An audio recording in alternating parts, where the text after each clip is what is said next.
ज़हर सुबह उठा तो उसकी थोड़ी तबीयत ठीक नहीं थी सहरी के टाइम, लेकिन अल्लाह का शुक्र है टाइम के ऊपर सहरी बनी और सब ने कर ली। अब मुझे आप लोगों ने ना कमेंट बॉक्स में एक चीज़ बतानी है, मुझे ये समझ नहीं आती ईद के कपड़े लूँ ना लूँ, मुझे खुद लेने चाहिए।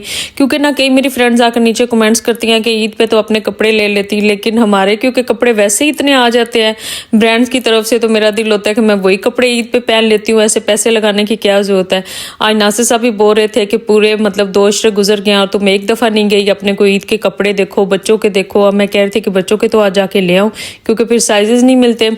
और माशाल्लाह मेरे बच्चों को भी इतना कोई नहीं है, आप खुद ही जानना है और इनको कहना है। माशाल्लाह इनके घर को नए कपड़े लटके हुए हैं तो वो ये वही चलाते हैं, इनको वो चीज़ नहीं आती है कि भाई हमने इधर जाना है तो हमने ये फैशन करना है तो ये करना है।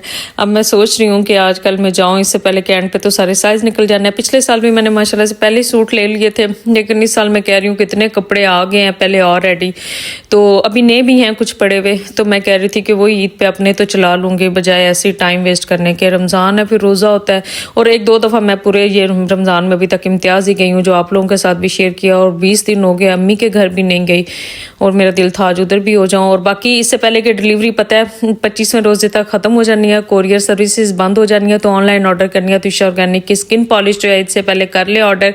आपको किसी फेशियल की किसी चीज़ की ज़रूरत नहीं रहनी, सिर्फ अगर ये ब्लीच क्रीम यूज़ कर लेते हो।